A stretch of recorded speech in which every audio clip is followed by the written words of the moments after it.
Hello mga forever. So let's talk about this 299 pesos na engagement ring na super trending ngayon sa TikTok. And bakit nga ba siya trending? Unang-una ang mura niya, 299 pesos lang siya. Plus the designs are quality naman, maganda. So far sa nakikita ko sa tatlong to, it's really nice. I know there are also negative feedback and there are also positive feedback. So I'm one of those people na more on the positive feedback.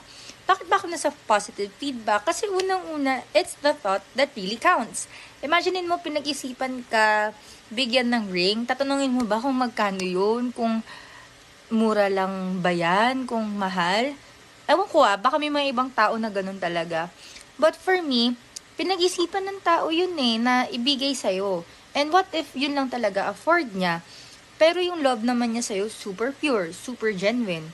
So, nasa inyo na yun mga ka-forever, kung ano ba yung preference nyo, kung tatanggapin nyo ba yung ring dahil sa price.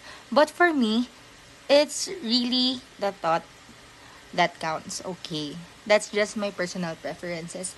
And, ang ganda naman ng rings, Mekana yan. And I have Mekana jewelry as well. And they are top tier in terms of quality. Salamat mga ka-forever.